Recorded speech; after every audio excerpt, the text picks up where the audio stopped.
Hello, everybody. Welcome back to the Gaming Corner podcast. I'm your host, Josiah. And I'm Jonathan. And today we have another one of our most anticipated guests so far, Tom from That Guy Who Games. How are you today? Hello, I'm that guy, and I do be gaming. Absolutely. This guy does some of the best, I wouldn't even say some, I would say he does the best videos on the internet. I've been wanting to do this episode for so long.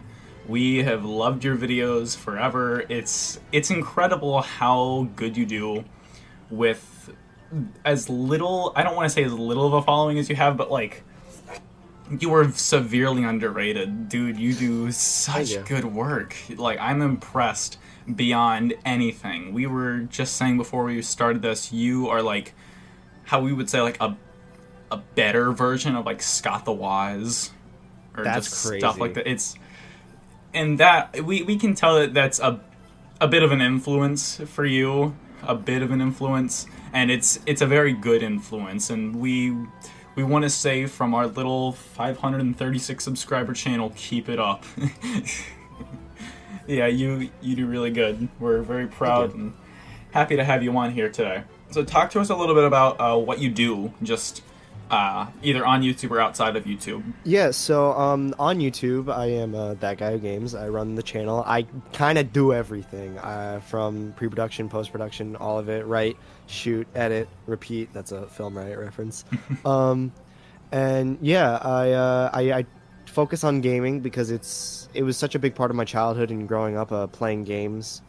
And so I always wanted to stay connected with it in some way as I moved on and grown up to more different hobbies and interests. And it's been like a really cool way to still be in touch with gaming and still be able to make what I like to make. And yeah, that's what I do on YouTube. People have been telling me I've kind of taken a more like journalistic route, journalism. Yeah. Which I find funny because I don't see myself as a journalist at all. I just kind of talk about what I think is interesting and what I think is kind of funny and try to make it funny with like my own little sense of humor. Outside of YouTube, I am a video editor. I worked with Point Crow for 7 months, editing some of his content. And I've also done freelance film editing and film color grading on the side. Because, you know, that AdSense really gives you at least a penny, which is not enough to pay the bills. But yeah, no, it's cool. I have a big focus on like video editing and just like media production in general because I haven't really been interested in anything else in terms of like professionally, I guess you would say. Yeah. That's really cool that you do all this stuff. And like I said, I could never do everything that you do with such big videos that you do on such like, I don't want to say a strict like schedule, but like on a very consistent schedule. It's very cool to see how you do all these big things, and it's amazing to see you get to work at all this stuff. Yeah, I like a part of that is just like the challenge and wanting to prove to myself that I'm able to do it. Yeah. Sometimes it doesn't always work out, especially when I get too ambitious for my own taste. Yeah. Like a video that I'm working on right now that I probably won't be out by the time this is out. I kind of bit off more than I can chew with it, and so it wasn't able to come out in the timely manner that I wanted it to. But that's okay. That's okay because with bigger videos like that, I can slow down, look at it from like a bigger picture, and like really think about like how I want this to be made and like if I'm confident enough. Because I have some videos like the Luigi's Mansion 2 video and the most recent video I have on my channel, Why Modern Gaming is So Stale. Those videos, they kind of just felt right as I was making them, and it's so cool to have that. Yeah. When I don't have that, though, I try to slow down and like really think about like the whole process and making sure it's like this is a video that I want out of my channel. Yeah, absolutely. Yeah. It's really cool to see all this happen. But yeah. Wait, actually, John, you know what's even cooler? Gaming news. Gaming news and announcements. So let's go right into that. Gaming news and announcements. So, there was this mother, okay? She's of like a 12-year-old kid, and she sued EA and Epic Games. Let me explain. So, a mother from Cuyahoga County in Ohio has filed a lawsuit against major video game companies like Fortnite and Madden, alleging they intentionally designed games to foster addictions. Her son's excessive gaming led to emotional distress, loss of friends, and angry outbursts.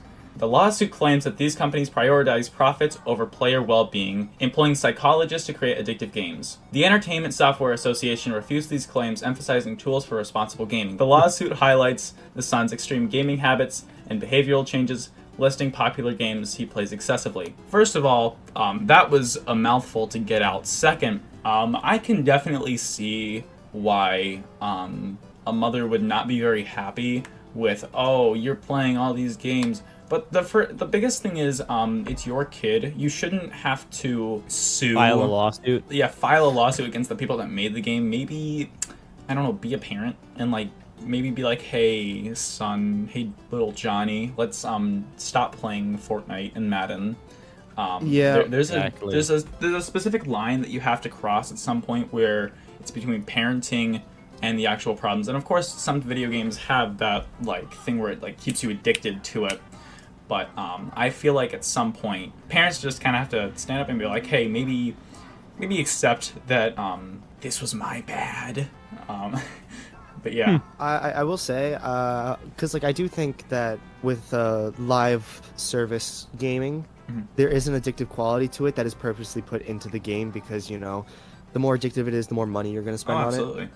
Right. And I feel like they are targeted towards children, which of course they are because kids aren't going to think about that kind of stuff. Oh, yeah. However, you're right in terms of like parents got to like monitor what their kids are playing and watching. He's 12 years old. Fortnite is rated T for teen. He's by the ESRB rating standards, he's too young to be playing that game for good reason too. So you probably shouldn't have let him play that game in the first place. And this is coming from my perspective. Me growing up, I played a lot of single player games and single player experiences. I definitely was playing like games that were too mature for me at my age, but my parents always restricted my online access for things like this, you know, that addictive quality, meeting those other people and stuff like that, because it wasn't something that I would have been able to comprehend. And also with like microtransactions and stuff like that, they didn't want me spending money on, you know, stuff like games and stuff like that. Oh, yeah, absolutely. And so I feel like as a parent, and this is coming from me who's not a parent, so I'm probably not well versed in saying this, but I will say, like, as a parent, I think 13 and below, you should be monitoring what your kid is doing on the internet and what they're playing and what they're watching, what they're consuming, because their minds are so impressionable. They're gonna grip onto anything that you give them. Oh, yeah, absolutely. Any opinions that you give them and kind of present it as fact and stuff like that. And when they turn 13 is just like kind of the minimum age that you can be on social media and you can be playing like teen games like PG-13 and stuff like that. They're going to start becoming their own person and want to think from themselves a little bit more. So that's when you kind of have to back off a little bit, but not too much to the sense where they're they kind of have free reign. It's a very hard thing to balance, you know, because of course you want to give your child everything. You want them to be happy, but like them getting everything and them getting these things and thinking that it's fine is kind of damaging when something like this happens, where they get a little bit addicted and they lose their friends and they get more frustrated and they're getting short-term satisfaction when in the long term it's not going to last. Yeah, you have to draw the line somewhere. Yeah, that's the biggest thing. And it is a very much like a sensitive subject. Like it's very hard to, because you like, again, like you can't really tell people how to parent their child, but like if there are standards set in place that you're not following and you're blaming other people for something you didn't follow or you didn't take into account, then I don't think that's necessarily correct. However, I do think there is blame on EA and Epic Games for creating games that appeal to children and have these addictive qualities. I don't think you can do both. You can have addictive qualities, but don't make it for children. You can make it for children, but don't have it have addictive qualities, you know? Yeah, you really have to draw the line at some point. Be like, okay, we understand that this game is for a more mature audience, and we want to make sure the kids don't play it.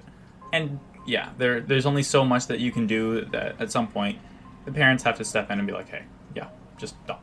Yeah, for the most part, I see where the mother's coming from. Well, the official Minecraft TV series on Netflix has been announced. Netflix is developing a CG animated series based on the video game Minecraft in collaboration with Mojang Studios. While specific plot details are not yet available, Netflix has stated the series will introduce an original story with new characters presenting the Minecraft world in a fresh perspective. The project is being developed by WildBrain, a Canadian studio known for other animated Netflix projects like Sonic Prime and Carmen Sandiego. The release date has not been announced. Yeah, I'm excited to see this because they just did like what was it, like a Twitter post? I'm not calling it X. I'm not one of those people. It was a YouTube video. Yeah, It is Twitter. It'll always be Twitter. Yeah, Twitter will always be Twitter. Elon Musk can never change that for me. So I'm excited to see how this turns out because I know Netflix had done stuff with Minecraft in the past. They had done that. What was the Minecraft story mode, something like that? They had like an interactive series. That was okay, but I'd like to see like an actual full series from them.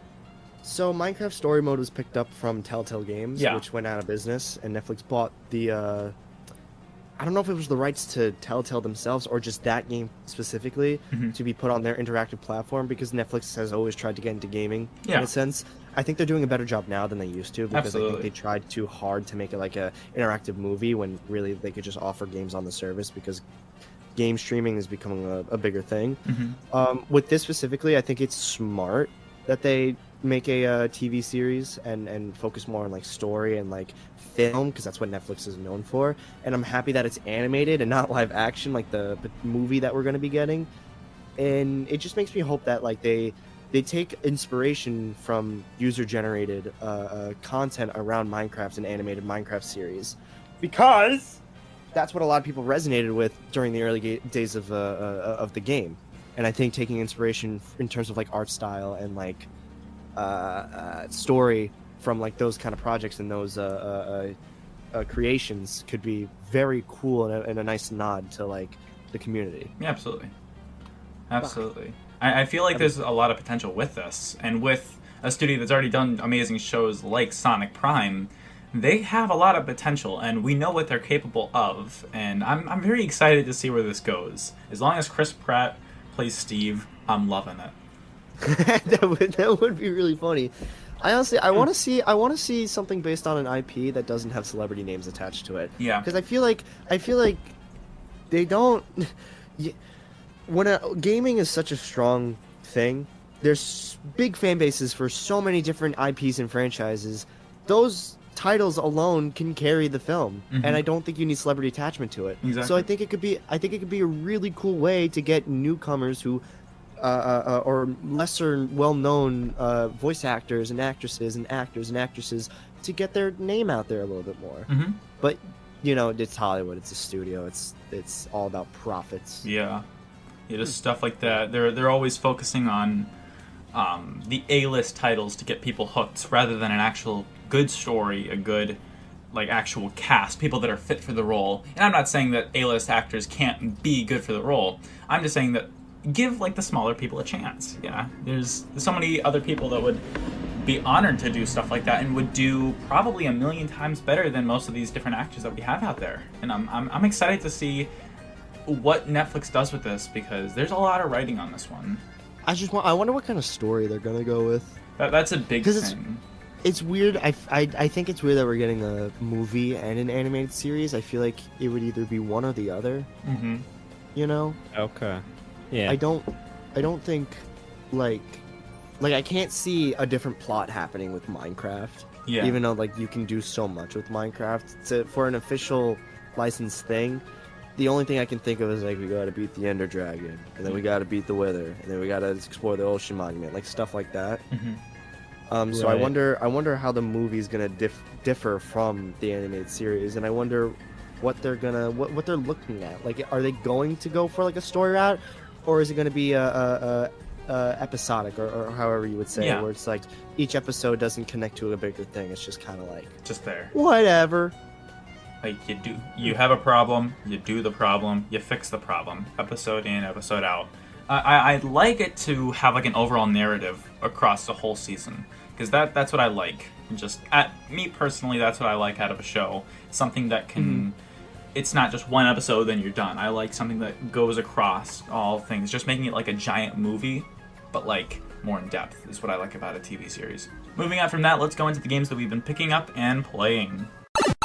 So lately I have been reselling video games. I keep saying that a lot, but I got a copy of Super Mario World for the Super Famicom, and I already have it on the Super Nintendo, but I'm like, you know what, I'm gonna test it out. So I have this Super Retro Trio 3 Plus, because that's what people in Ohio call things. So it has just enough space to put in a Super Famicom cartridge, and I've been able to play Super Famicom games like crazy. So I've been playing Final Fantasy V, Super Bomberman 3, Donkey Kong Country, a bunch of great games. And yeah, you can buy them on Whatnot from me for like super cheap because I'm a good guy. So go ahead, the Retro Plaza on Whatnot. There you go. But other than that, I've also been playing a bit of Mario Kart 8 on the Wii U because the Switch, while it does have a better version, I never get a chance to play my Switch because my brothers always have it because they hate me. So no, but I have it on the Wii U as well. So I'm like, you know what? Let's go with the original. Might as well. The only thing we're really missing is the DLC courses and what, 200cc. Was that also in the Wii U version? That was also in the Wii U version. Okay, then I just haven't played it much. Okay, but maybe not. I've been playing that and a bit of Fallout New Vegas. Like I said this in the previous episode with Caden McKay. Go check that out now. I've been playing this, and this is probably one of my favorite games of the month. I'm a sucker for like old music, so I love stuff like this, and seeing like the 50s and 40s music all in one thing, it's awesome and it's great. So I love the Fallout series, and it's got me into the series a lot. But yeah, Jonathan, what have you been playing lately? Well, I've also been playing Mario Kart 8 and Mario Kart 8 Deluxe. Nice. I have just realized how horribly bad Mario Kart 8 is when compared with 8 Deluxe. Oh no. Is that just me? Like, in what ways, I guess I should ask? It feels about the same, but in terms of the battle mode, just the battle mode alone. Oh, the battle mode. Makes it 2 tiers worse than Mario Kart 8 Deluxe.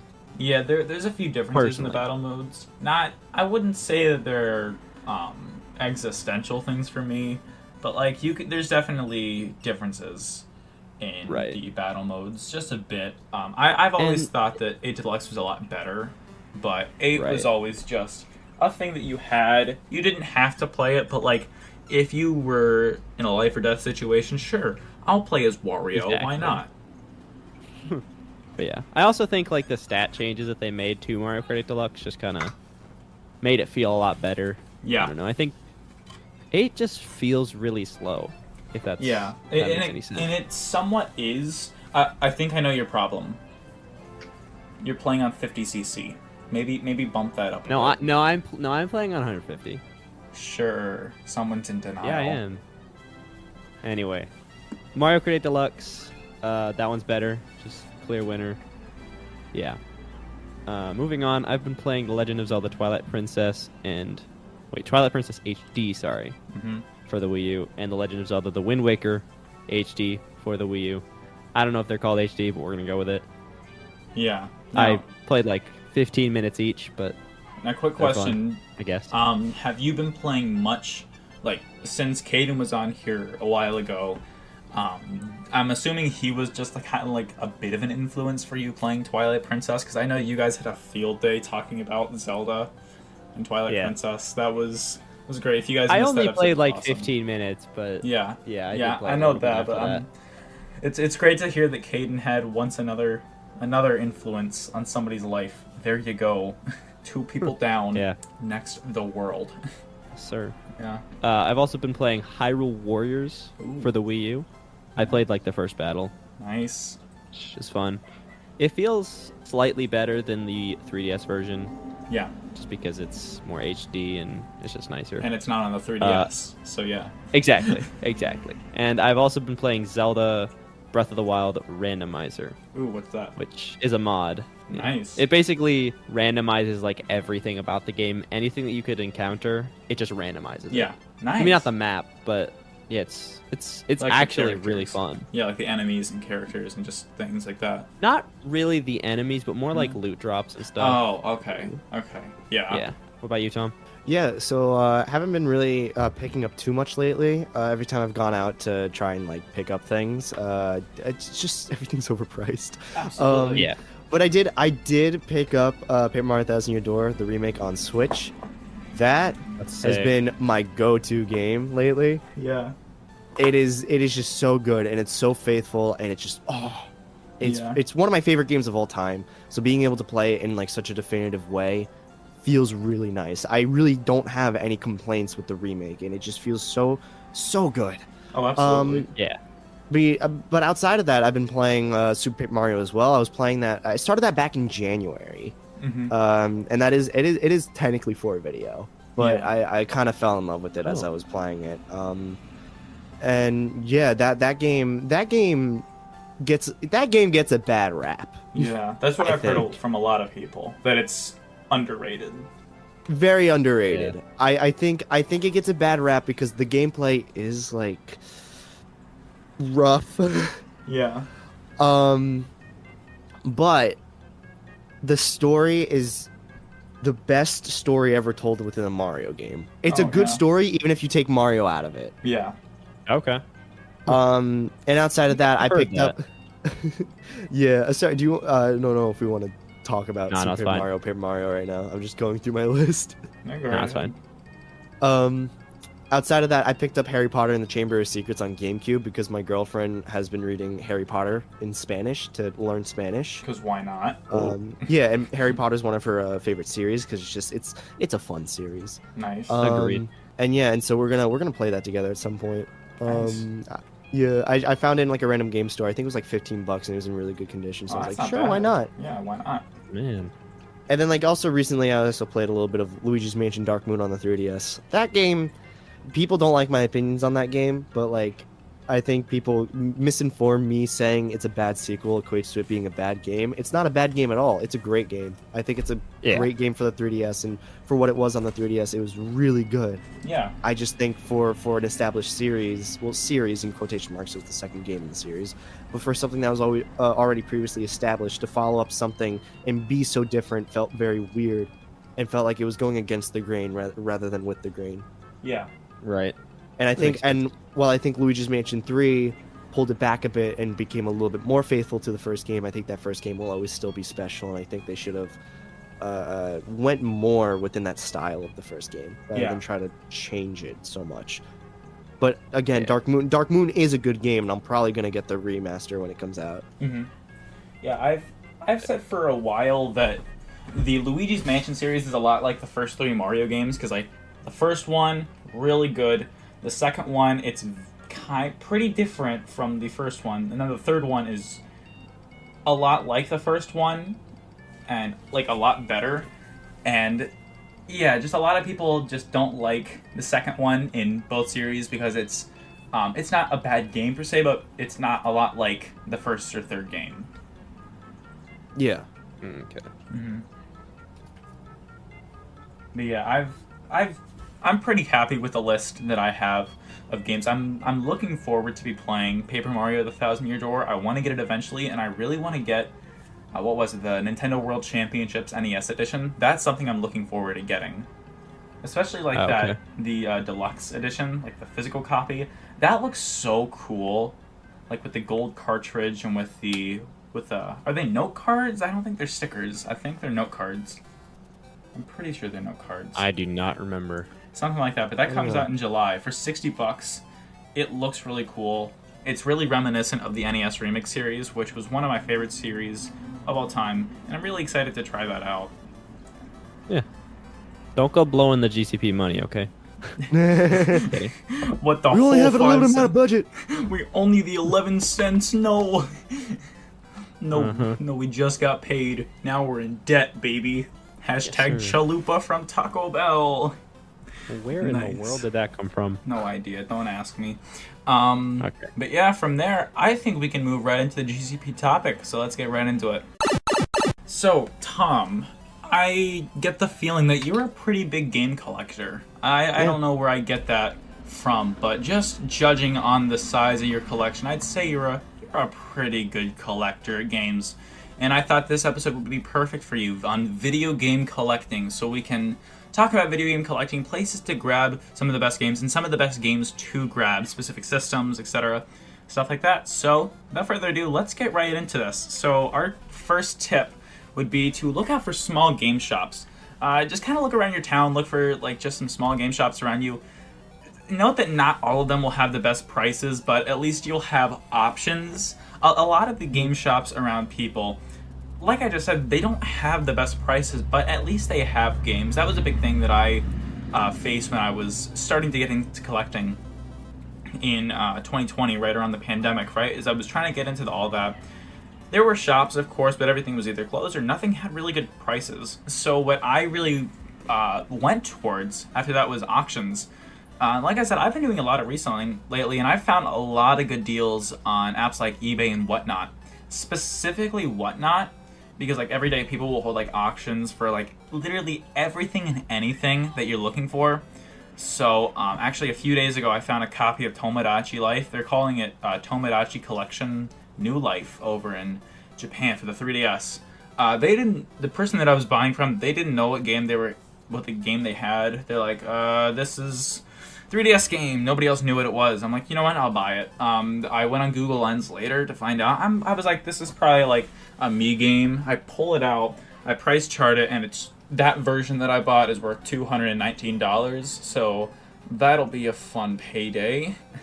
So it's really cool to see what you can find at different game shops, auctions, garage and yard sales. They're not the best. I've heard really good stories about people finding stuff. Like this guy found a box of like 50 PS2 games, got it for $5, and they were all like the best Call of Duty games, Final Fantasy, stuff like that. Just the biggest titles. Got it for $5. It was crazy. I've only ever gotten a broken 360 Slim, so don't count on it. Yeah, pawn shops, flea markets, thrift shops, they're not fully reliable. You can find gems every now and then. Not the best thing in the world. It's definitely doable to find stuff. Just not the absolute like necessary thing that you would have to do. Yeah, it's always just really undecisive if you can really find anything. And like I was saying, like thrift shops, much like garage sales, you can find stuff here, but usually it's just a little old Amish ladies looking for clothes for their son Hezekiah. So don't count on it, but still keep an eye out on all these different things. So I've really never had a lot of good stories with different game shops. Found a few SNES games for cheap. Got Mario All-Stars from my aunt. Paper Mario was accidentally shipped to me for free from DK Oldies, so thanks for that. Thanks. It was great. You keep on bringing that up. I keep bringing it up. I try to make it a point in every. Do you even have that game still? Did you get rid of it? No. You think I'd get rid of a $70 game? It's one of their good condition copies. I ordered like a $2 flap for like to cover my jumper pack because I'm a poor child, can't afford the expansion pack. And I never got a cover, like a dust cover for it. So I went on there, ordered that with a few other games like TMNT, just random games like that. I get it in the mail, box, right there. Sweet, open it up, nice. Paper Mario's in there. The dust cover isn't anywhere. I did end up getting the dust cover, and now I have Paper Mario. So now that is one of my favorite 64 games. Did they want you to return it? I don't think so. I don't think so. Well, they're not getting it back, so... Yeah. They're not getting it back. Well, if they want it back, they're going to have to pry it out of my hands. You're going to have to send the FBI over to your house. No, they'll have to send the Nintendo Ninjas out. True. It'll be great. True.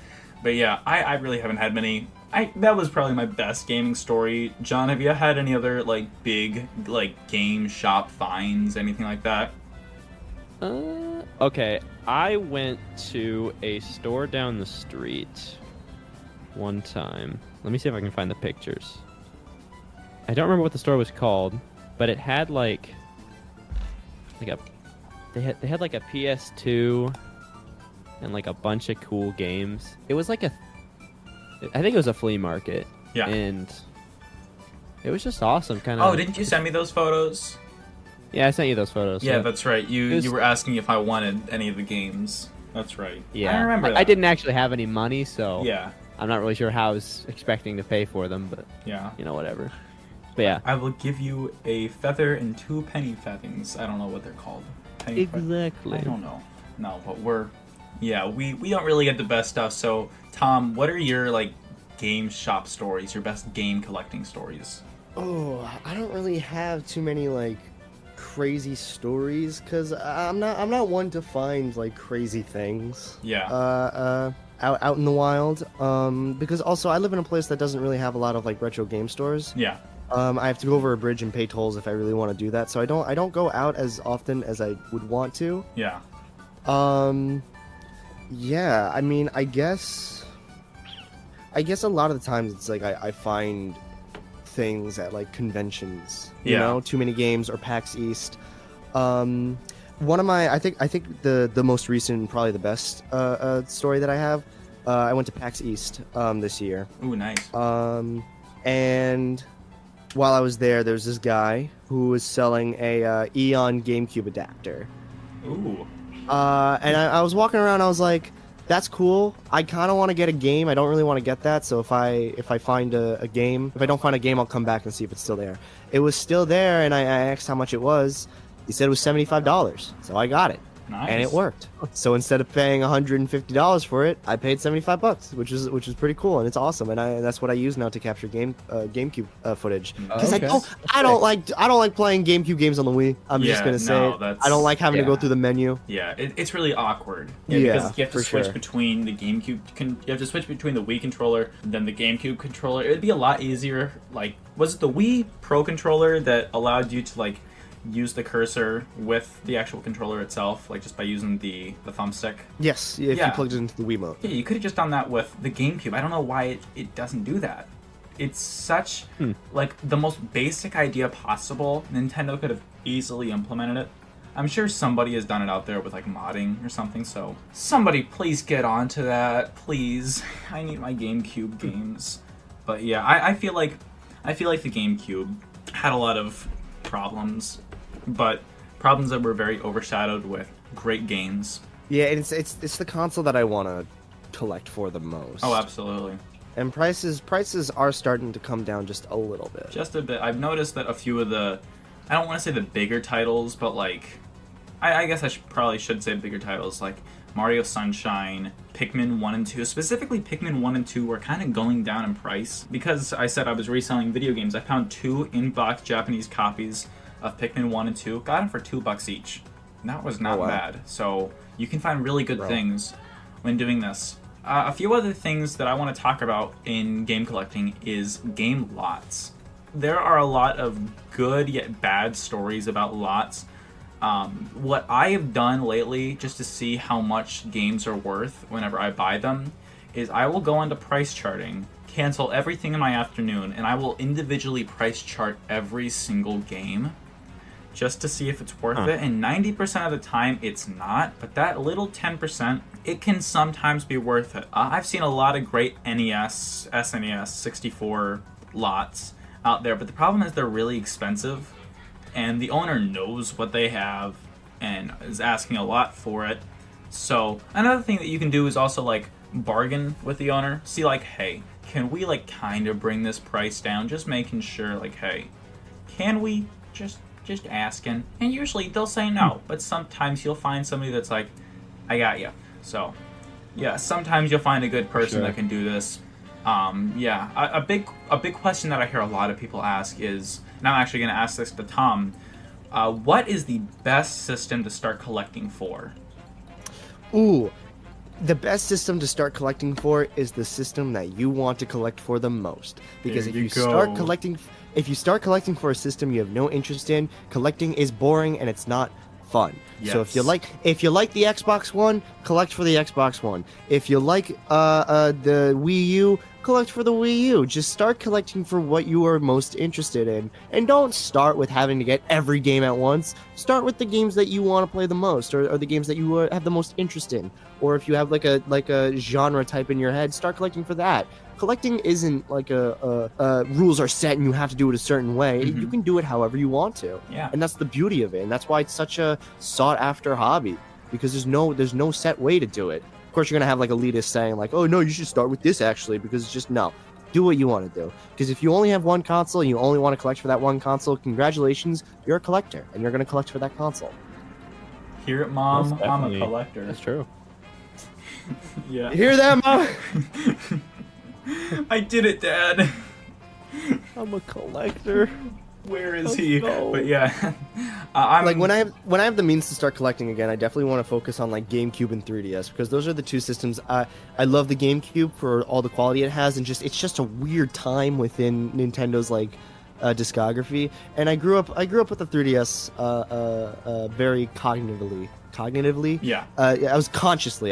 That was when I was like really like conscious as to what I was playing and really getting like more critical and analytical for what I was playing. Mhm. And so it was like a special time for me to have that system. Yeah. Yeah. Yeah. I think some of the bigger systems that I like to collect for is definitely like the SNES and 64 are my favorite systems to collect for, but I really, really want to get started into GameCube. Those three systems are my absolute biggest collecting needs because I don't have anything for the GameCube. I used to start collecting, like to resell. So I had like Smash, Melee, Pikmin 1 and 2. But I bought these games to resell. And at some point I was like, I have all these games. Then at another point, I don't have these games.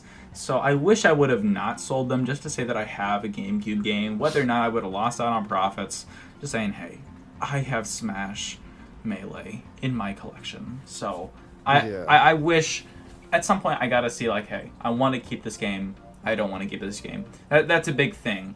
If you're a collector, you don't have to sell your games. When you buy a game, it is yours. So they tell us, and then Nintendo goes back and it's like, not really. So that's the biggest thing. You're not buying the game. You're buying the license to play the game, and now I'm mad.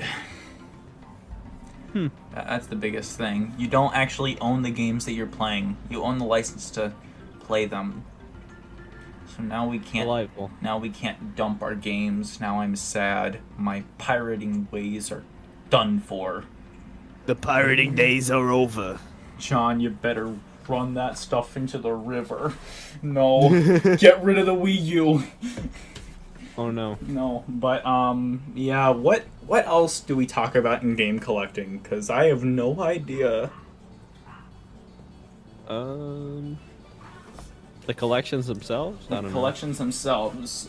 What? I about- don't What about I'm not the- personally very much into collecting, but What about the collections that Personally. we actually have? What about our favorite systems that we collect for? I know you said that. I'm trying to think. What are the systems that we don't really care to collect about? Ooh. all of them? No, I'm kidding. John, no. I'm kidding. He's a PC gamer. Get out. For I'm me, not a for PC me, gamer either. For me, I don't really pay attention to Super Nintendo or NES because I'm not playing that as much as I used to when Yeah. I was a kid. And I Yeah. think by extension also Xbox 360 Yeah. because I kind of got all the Xbox 360 games that I want. Mm-hmm. You know, I don't really think I want to get the whole discography of the Xbox 360. Oh, absolutely, yeah. There's a lot of good games, but there's also games that aren't really worth it. I think the systems that I don't really like collecting for are definitely... I wouldn't say the NES is a bad system to collect for. It's just not my prime thing. But I have a lot of NES games. I'd say like the Atari. While the games are cheap, nobody wants them. So it's... Well, yeah. NES has gotten a lot easier to collect for because the games have not been sought after. No, easily. So they've kind of gotten a lot cheaper. We're gonna come to a point where those games are. Sorry about that. You're good. We're coming to a point where those games are going to be not sought after to the point where they just don't exist anymore and are going to be really hard to collect for. And I think something that a lot of people might not agree with. Reproduction carts are fine if you just want to play the game. Yeah. You know? I've always Yeah. seen that as just a fine thing. And if you're that person that wants to play on original hardware but doesn't want to have a lot of space, those flash carts are completely okay too. Yeah, absolutely. You know, it's again what I said before. Like collecting is just such like a it's all about what you make of it. And if you want to collect consoles and play the games for those consoles, but you don't want to collect the games, flash cards fine. Yeah, absolutely. If you wanna collect the games just to play them, reproduction cards are fine. If you're a purist and you want to have like a museum of sorts and you want to have everything in peak condition and you want to have it look so mint and fresh and you want it to be original all the time, you can do that too. Yeah. For me, I try to keep it as like real and like pure as possible. Mm-hmm. But then like if I know I'm not gonna get a game because it's too expensive or something, I'll get a reproduction card because it doesn't really matter. Because the whole point of like having these games and collections is I'm gonna want to play them at some point in the future. Yeah, absolutely. Yeah. What was my point? Dino Ricky isn't that good of a game. I don't know. Oh yeah, no, screw that game. No. But yeah. Yeah, the NES I think has gotten a lot easier to collect for, and I think we're gonna get to a point where it's not so much easy, and then when they're all gone, people are gonna panic, and N64 and not GameCube, and Super Nintendo are gonna go up in price because of that, because like the hysteria, the fear mongering. Yeah. But yeah, I think it's gonna get really interesting because also, like we're coming to a time where it's like GameCube and Wii, those are becoming more retro. Yeah. And so I wonder what collecting and what nostalgia is going to be like, because people are also getting nostalgic for the Xbox 360 and PlayStation 3 right now. That's crazy to think about. Yeah, I mean 2008, I was 7 years old when those Wow. consoles came out, and now I'm 23. Wow. Disgusting. Yeah, and it's like I have very much nostalgia of like playing Call of Duty and Grand Theft Auto and Sonic 06 and stuff like that. Oh no, he's a Sonic 06 child. I am a Sonic 06 child, and I will defend that game. It's a terrible game, but I'll defend it. Yeah. Because here's the thing: you can have a terrible game and have it be fun, Yeah. and that makes the game. If it's fun, it's like 10 times worth it. You can have a terrible game and have it be not fun, sticker star, Yeah. and it's not worth it. I didn't think you Sticker know? Star was that bad because that was one of my I- first introductions to Paper Mario. I'm so sorry. I know. Thank you. Thank you. And then I went into Color Splash, which was even worse. Ooh. It wasn't. I'm that planning bad. on playing that game. Don't. I want to. I'm sorry. Just go I in need with to. a grain of salt. No, I will give you a container of salt just for when you go in. Okay. I have a cupboard restricted for Paper Mario Color Splash. I think Sticker Star genuinely is my least favorite game of all time, and I don't want to say it's the worst game of all time because there's obviously more worse games, but there is not a game that I think I have played and thought as I was playing it, this is so poorly designed and so not fun. Okay. Color Splash, I just think it's forgettable. Have you played Sonic the Hedgehog 4 Episode 1? Yes, and I think that is better designed than Sticker Star. On the I Wii? think You played it on the Wii? I haven't played it on the Wii. I played it on the phone and on the Xbox 360. Oh, you I've haven't also done anything. Oh man, you're in for a treat because it feels a lot different from what I've heard. And also, I'll also say Episode 2 better designed than Sticker Star. Yeah. I don't think there's a lot of games that I would say are more poorly designed than Sticker Star.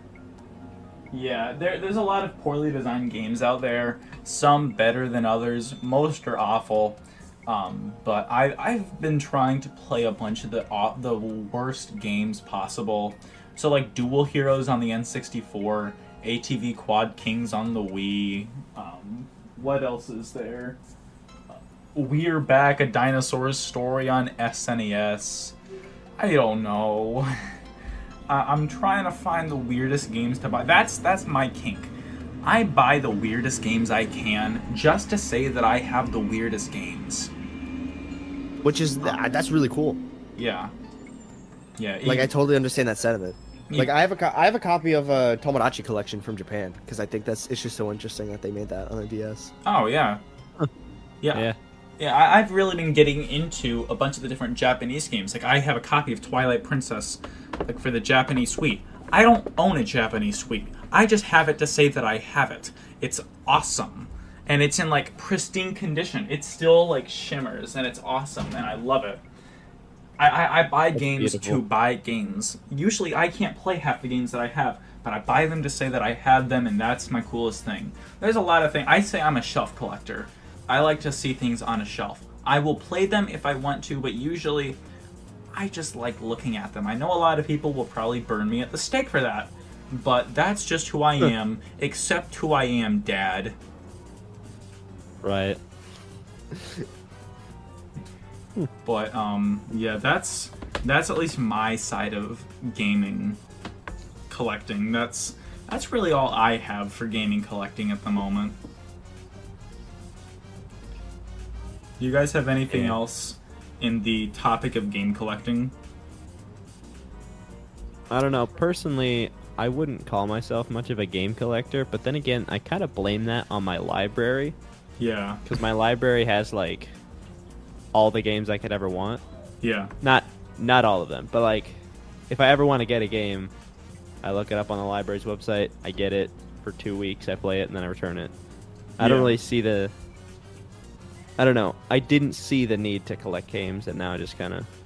You know what? That's another good point. Yeah. That's another good point. Like, not even just libraries, but like subscription services. I know Tom talked about this in a video. You keep feeling the need to pay for a subscription service to play one game. When you have so many games, you become oversaturated and you don't know what to play. True. Yeah. True. But that was a big. Yeah, it's and that's like the biggest problem with streaming, I think. Because if you're doing a 100-hour game, a game that you'll be playing for months, and if you're only playing that game, you're better off just buying it. Exactly. I think Game Pass would be more interesting if it was a kind of like a hybrid situation where it's a storefront that you can play the catalog by paying a monthly service, but if you want to own the games without paying for that service, you can buy them outright too. Yeah.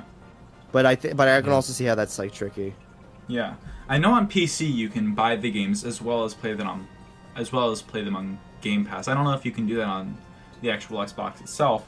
I know you can do it on PC because I'm one of those people that play on PC Game Pass. Please help me. But yeah, You do? Yeah. Get some help. Thank you. Thank you. I'm losing my mind here. Stop it. Dude, I had PC Game Pass for a month. I opened it once. There was nothing. Yeah. There was nothing that I wanted to play. Because Steam just has like such a big market on PC gaming. Oh, absolutely. And I honestly don't think people like know. Like, I probably play on PC the most out of everything else that I have. Mm-hmm. Huh. Like my two gaming, the two things I play on the most right now are my Nintendo Switch and PC. Nice. Because, I refuse to buy a PS5 because until there's more games, and everything on PS5 comes to PC now. Yeah. And Xbox is Xbox. Yeah. Yeah, I think PS5 is reaching the exact same exclusives as Xbox. I should probably say that flipped around because, like, as we were saying, Xbox is getting rid of their exclusives, as in, like, they're putting them on different platforms. Like, Halo's going to PlayStation and PC. And they're also crazy. Wait, they're putting Halo on PlayStation? That's what I heard. No, I don't believe that for a second. I heard somewhere. I swore I heard that. Well, did you see that? Did you see that leak that, like, it's rumored that Xbox is going to be rebranded to Microsoft Gaming? They're going to stop producing consoles and focus on I did hear that. Game Pass. Whoa. I did hear that.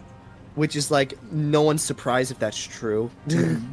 I will say, getting rid of the Xbox brand, though, is, like, I don't think that's a good idea. Yep, they're putting it on PS5. They're putting Halo on PS5. Wow. Yeah, they're not making money. Yeah, no, it was supposed to happen this month, but it didn't. So that was announced back in March. So they were really looking at doing that because they're like, oh, we want different gamers from different cultures to be able to play our games. They have to buy your system to play your games. You are literally losing money by doing this. What is the point in putting your game on different systems if that one game is the only reason for people to buy your system? And, like, I will say, like, when it was Xbox Series X versus the PS5, I remember, like, the big like argument was PS5 is going to have more exclusives. Xbox Series X is going to be the better console. Now that we're like 3 years into it or 4 years into it, I don't remember how long it's been. I'm going senile. About 4 years. Jesus. Now that we're 4 years into it, and you can blame the pandemic and everything if you want to, but, like, they're on the same level in terms of value that you would get when buying them Yeah, and that value is very low. absolutely. But also to bring it back to like game collecting, because this was something I wanted to talk about. Small game shops. There are two different versions of small game shops for collecting. Mm-hmm. There's your local store, and there's a chain store, because chain retro stores do exist now. Yeah. There are chain stores in New York and Jersey that I've found, and with the chains, they're going to be a little bit more price gougy, and less. They're going to cater less to like the consumer. Meanwhile, if you're a local, you're going to find better deals. You're going to find people who might not know what they exactly have, and you can get better deals on stuff. And also, if you become friends with them, you'll just know, and you'll just like get into the know and be within the community, and probably have a better experience in terms of like price for value and like what you're getting, and building a relationship like that in terms of like going towards like a retro game chain store. Yeah. And local game stores are truly the best if you have them. If you don't, if you have a chain, that's not too bad of a second. And then everything else is kind of like a hit or miss. With auctions, you don't really know what you'll end up paying for if you're trying to get something. Garage and yard sales, it's a gamble if they'll even have anything. I did get my copy of Halo 3, which I have lost sadly, from a garage sale for like $5, and it came in like the steel book, and there was like 18 different discs. That's awesome. Yeah. Wow. Yeah, and I got it for $5. Nice. Pawn shops suck because all they do is like try to turn a profit out of everything they get. So like they'll buy something at market value and then price gouge it.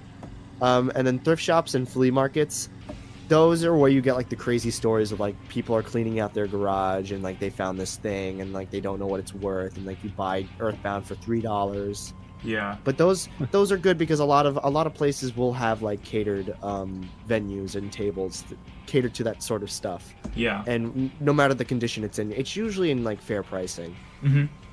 I've noticed that stores like Goodwill are starting to do price charting and are really starting to dive into the video game side of stuff. Yeah, and I don't think it's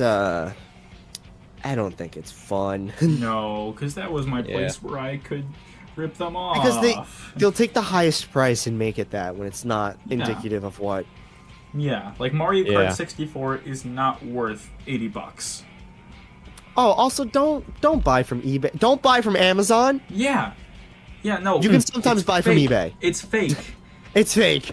Yeah. I should have realized a lot earlier that my copy of Mario Kart 64 for $20, that should have been my first giveaway from Walmart.com that it was fake. No. Oh yeah, do not buy from Amazon, do not buy from Walmart. Don't buy from GameStop even. No, GameStop is just becoming stupid. It's becoming way more overpriced. Yeah. eBay is iffy because eBay, Mercari, like places where like it's consumer to consumer, like person to person, seller to buyer. They're a little bit more safer, but also when it comes to just online stuff, it's hard to find a good deal on anything. Yeah, that's the biggest thing. I recently bought my Wii U, my Japanese Wii U off of eBay. The seller was like rated 4.9 stars, which was like kind of surprising. Yeah.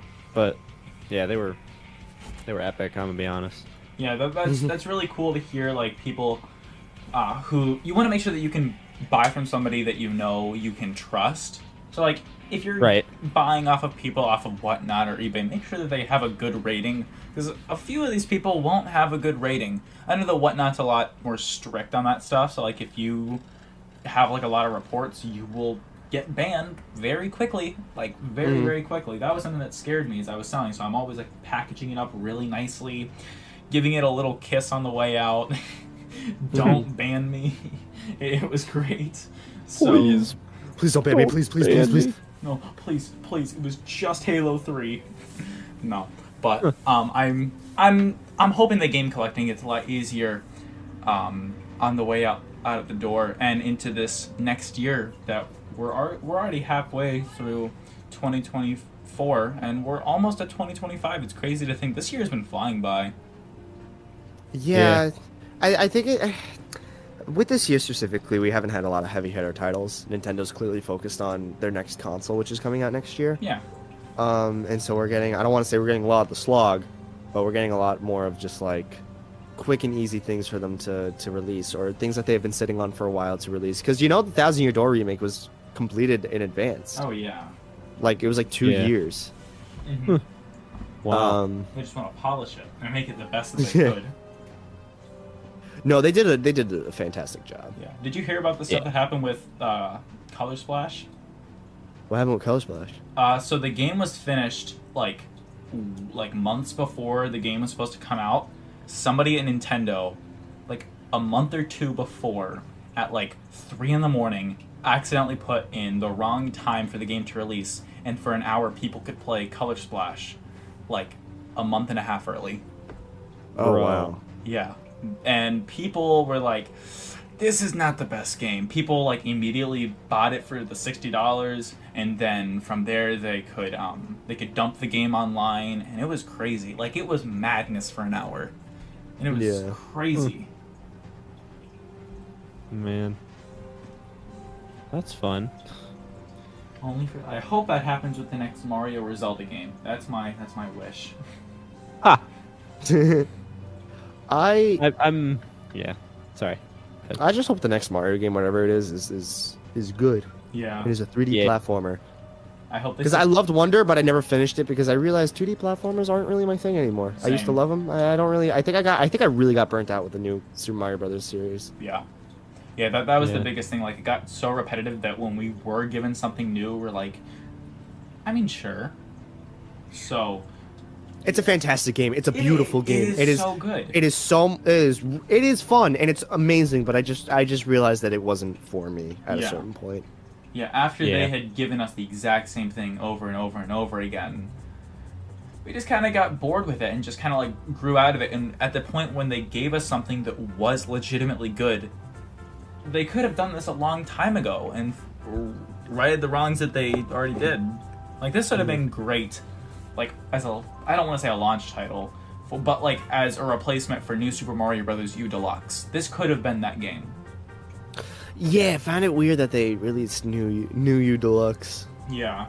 Like, the game... I never got that game. I lost my copy of U. How? I don't know where it went. I opened the case one day and the disc is not there. And I'm like, where the hell did that go? Did you check under your bed? No, I moved out of my room. Go back. Check. Go back. It's still there. There's like a void. There's a void where things get lost. Da da da da. Yeah. That guy who games lore is coming out. Here we go. Oh no. My lore is just that I'm a guy. No, really? And I game. Boy. Yeah. Yeah. All this content that we've been talking about for a bit is going to be Patreon stuff. If you're not a Patreon subscriber, go ahead. It's $1. You get to hear all of Tom and more of Tom. Congratulations. I'll say something super controversial. Oh no. That might cancel me. In there you go. 3, you use that. 2, You use that in the teaser, 1. and then Oh. you use that in the teaser, and it's all good. Tom says something controversial in 3, 2, 1. O.J. Simpson. In 3, 2, 1. Crazy how I just said that. I can't believe you just said that. Yeah, you know, Right? I'm just a kooky guy. Just a kooky guy. Just a. You know what? guy. You know what? He's getting a bit off today. So you know what? Let's just end the episode while we still can. With that out of the way, I'm Josiah. And I'm Jonathan. And I'm Tom. And this Is Gaming Corner. Corner.